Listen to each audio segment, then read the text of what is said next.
But if you cut through the jargon, what is going to happen is that you are, in some cases, going to force councils to build in parts of the country where they might not want to, and they believe that local people don't all want there to be building. So I'll ask you again, why do you think you and Keir Starmer, as a matter of principle, know better than people in local areas? Angela Rayner ran her mouth about delusional plans again and got humiliated for it on live TV.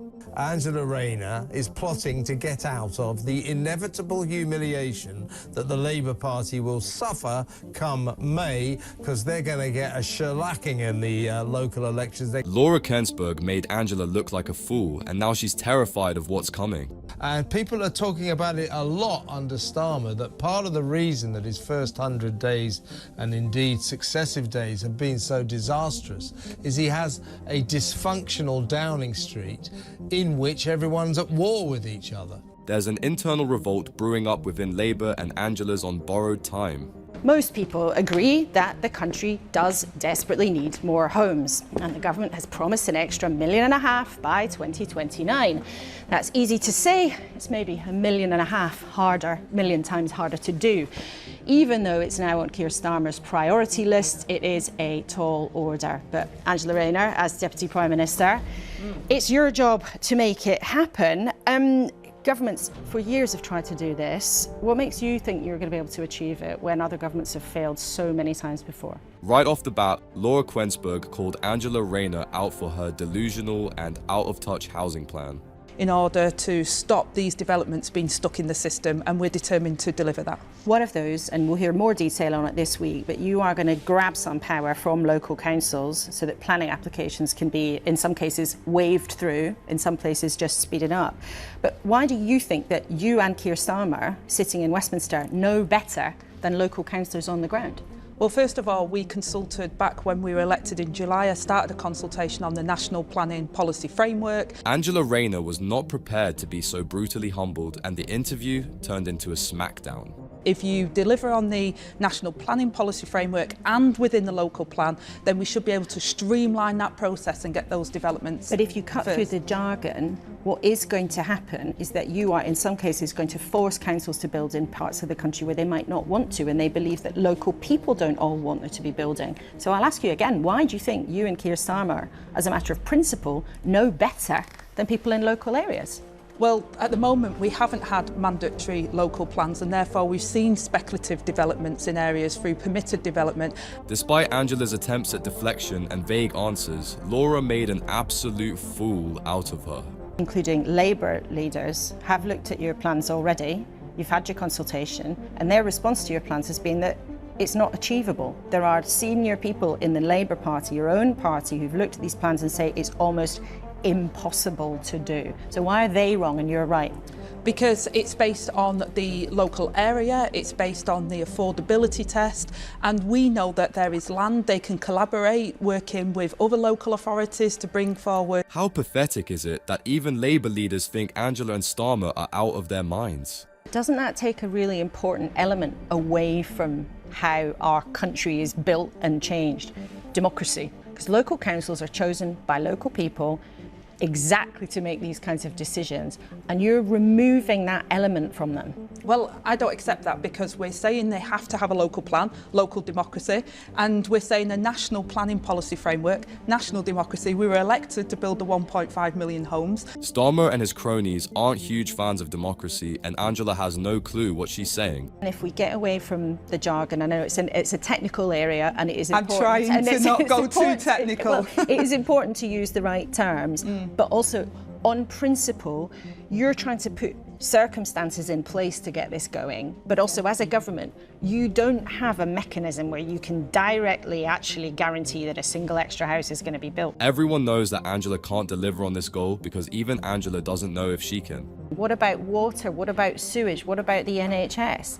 A lot of people look at these plans and think, my area can't take extra people. And also with such increases, high increases in migration, the demand for housing is just growing and growing and growing, and there's so much skepticism that you can get this done. Well, they're fair arguments. Angela Rayner reached the brink of a mental breakdown, but Laura Kuenssberg didn't just stop there. given that the government's had a really bumpy few months, you're now putting this absolutely at the top of the agenda.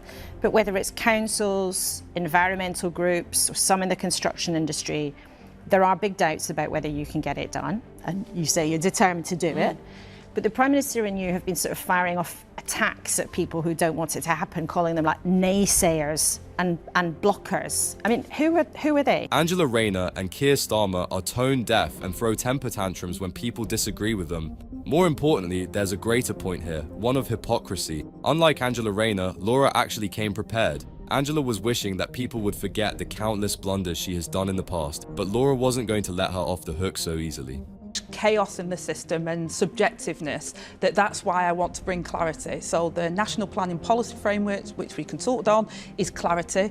Local plans will engage local people But who to are come the forward. naysayers and the blockers? Well, I think part of the problem why we have that is we don't have clarity in the system about, right, well, what are the environmental protections? What is the safeguards to ensure that there's infrastructure alongside the house building? But you've made those points and you're making it very in place for that to be delivered. And you've made those points, but you and Keir Starmer, you're making this very personal. The longer the interview went on, the more Angela Rayner proved just how far out of her depth she is. She kept making a complete fool out of herself. You know Laura did her job right when even a loose mouth like Angela was made to shut up.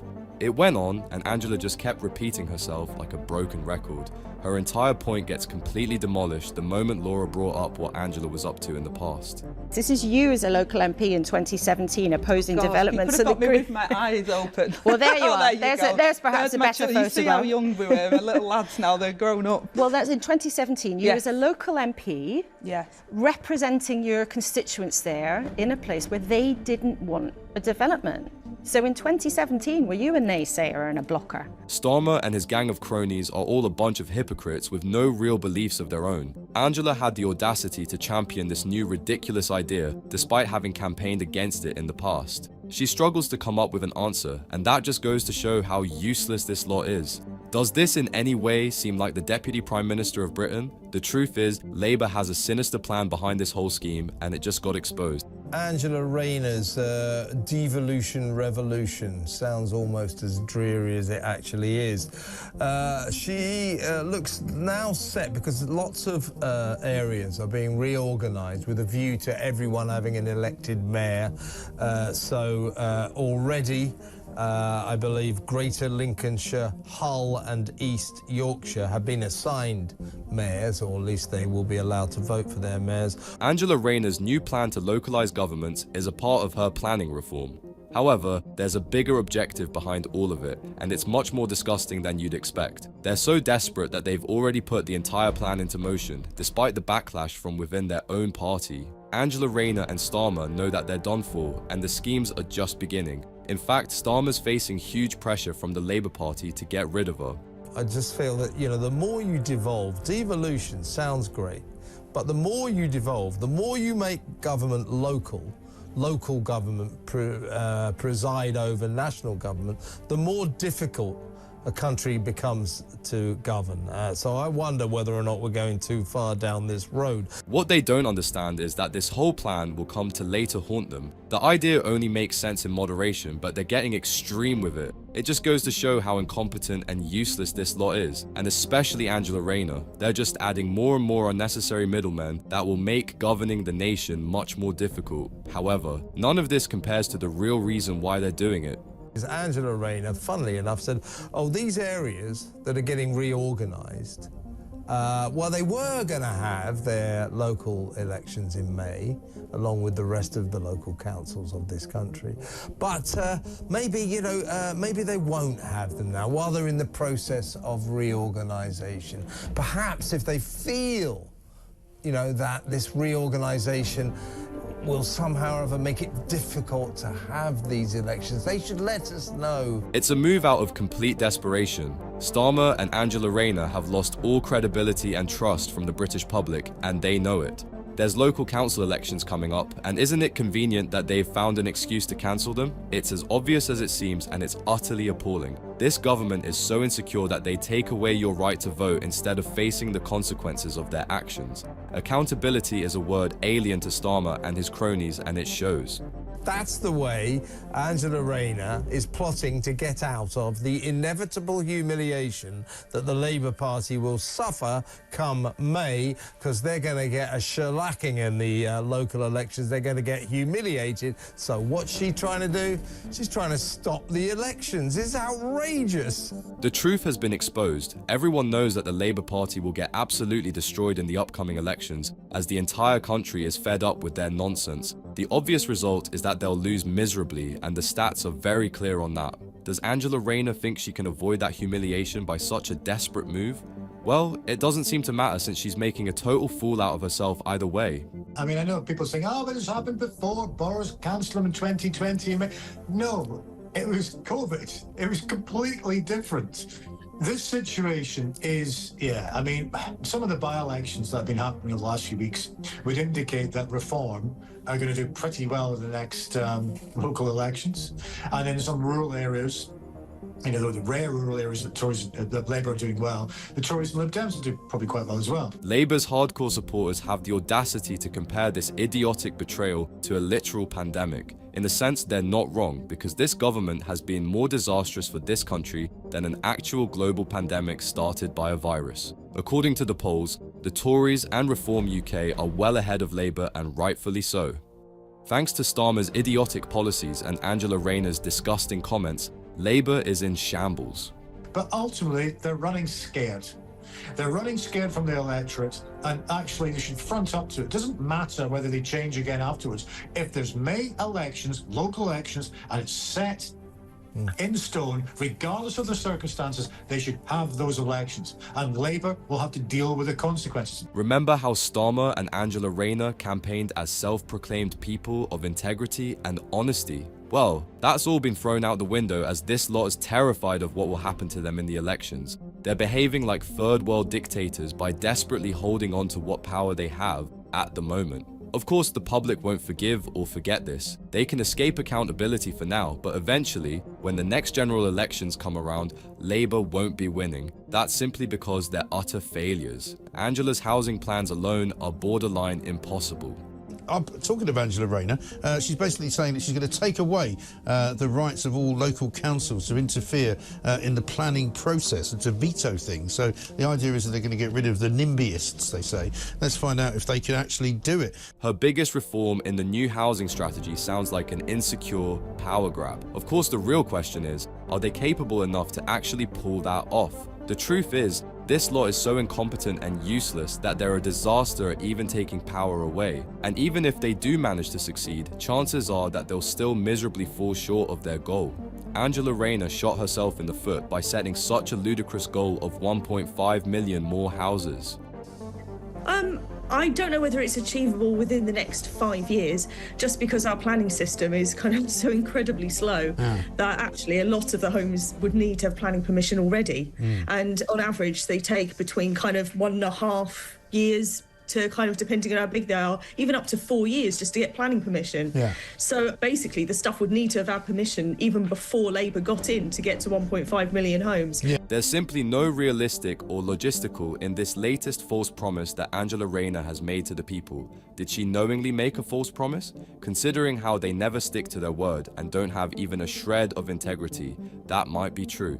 Either way, they're bound to fail, because the system is so broken that just getting a housing plan approved would take them years and years of waiting. Still, it's not completely hopeless, assuming that this government can get a grip. And, you know, the last Conservative government built 1 million homes in 5 years. So I wouldn't say it's completely unachievable, but I think it's probably unlikely. Yes, because I think they have to build over 1,000 houses a day or something to meet the actual target itself. But what about taking the councils out of the picture, as it were? Is that going to be possible to do? The Tories did manage to reach a similar goal, so maybe Angela Rayner can too. But let's be honest with ourselves. Do we really think that the delusional and useless Angela can pull off such a goal? She'll have to build 1,000 houses a day, and unless Angela Rayner knows something we don't, it doesn't seem likely. Starmer and his cronies are just way out of depth, and none of them have any idea on how to actually make things happen. But I think a really simple way to think about it is the way that London works, and apparently ministers in the housing department, they kind of think that works really well, and they think that could be a model that could work nationally. So essentially, if you've got kind of a development that's more than 150 homes, for instance, or is on the green belt, or is more than 30 stories high in London, then what you do is that can bypass the local authority, because basically the mayor of London can decide to call it in. That's basically what her entire scheme is. Sounds good on paper, right? Unfortunately, London is a mess and it should not be taken as a role model for anything at all. Sadiq Khan, the mayor of London, has done so much damage that the place is completely unrecognisable from what it used to be. Should we really be handing over that much power to Labour's woke mayors? And I'm told there's also an awful lot of development plans which have been given permission to go ahead, but nothing's really happened. So there are, quite a lot of, sort of, shall we say, areas that have been earmarked for development, but they just haven't really had anything start yet. Yeah, exactly. And that's, a number of factors. We've had basically building is subject to the kind of wider geopolitical kind of winds like anything else is, Even if, and that's a huge if, Angela Rayner manages to somehow bypass the local councils, we just don't have the resources and manpower to build those houses. Unfortunately for Angela Rayner, one more mistake could be the end of her career. Labour's in crisis mode and the damage control isn't working at all. Meanwhile, a very powerful person within the Labour Party wants her thrown out.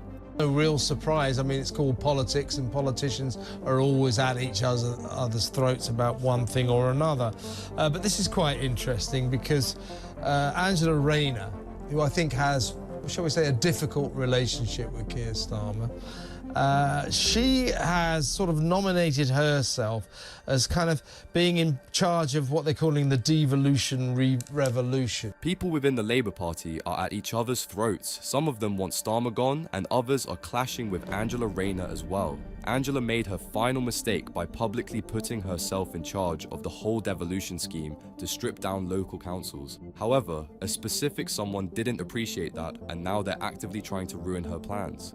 Meanwhile, the new chief of staff, apparently, Morgan McSweeney, has decided that's his job, and he's holding these secret meetings behind Rayner's back, which she's not invited to. And the atmosphere, apparently, behind that famous front door at number 10 Downing Street is frosty, to say the least. Morgan McSweeney does not like Angela Rayner one bit, and Starmer listens to him. He's staging these secrets meetings to try and hijack Angela's plan and take all the credit for it. How shameful it is for Angela that she's not only being humiliated publicly, but even her own party members are making a total fool out of her. At this rate, she'll be sidelined into an irrelevant nobody, and majorly because Starmer doesn't like her. In fact, he even might be jealous of her. Past experience would dictate that perhaps Ms. Rayner is not in for a happy near future, because McSweeney's quite clearly a very good office politician, an office warrior. We've all seen them. Some people are very good at this, and he absolutely trounced Sue Gray. She didn't even get a look in. Now, this isn't McSweeney's first rodeo, and Angela Rayner is absolutely terrified. Her days in the party seem numbered because McSweeney recently got rid of Sue Gray as well. Mind you, Starmer takes care of all his cronies, especially Sue Gray, but on McSweeney's demand, he fired her. That really goes to show just how much control McSweeney has over the weak Starmer. And, well, according to this report, at least, it looks like he's taking on Rayner, although I do think that would be kind of a dangerous thing for him to do, because Starmer needs Angela Rayner on side. There's no doubt about that in my mind. Yeah, but he's always had a difficult relationship with her. He worries that she kind of outshines him, that she's more interesting, which is true, garners more headlines, basically slightly jealous. Starmer is being clobbered from all directions. The British public is enraged, and there's a furious backlash already coming for Starmer. Meanwhile, McSweeney, who's now taken Sue Gray's job as the new chief of staff, is battling with Angela Rayner. Of course, everyone knows how bland and clueless Starmer is. At least Angela Rayner gets more attention with her disgusting and appalling remarks. Either way, Starmer's jealousy might end up winning, and Angela will be the big loser. a lot under Starmer that part of the reason that his first 100 days and indeed successive days have been so disastrous is he has a dysfunctional Downing Street in which everyone's at war with each other. Yeah, and part of the reason they tried to put all the control in McSweeney's hands was to try and change that. While all of this childish nonsense plays out within Labour, we're suffering. The working class Brits are miserable under this new government and they're busy fighting their petty feuds. The Labour Party is a disunited disaster on the brink of collapse, and once that happens, Starmer's career will be over. For now, they're just making themselves look like absolute idiots and clowns, especially Angela Rayner, the way she continually makes a fool out of herself in interviews. Laura Kuenssberg put her in her place, and maybe we should too. That's something you can help achieve by liking this video and subscribing to the channel.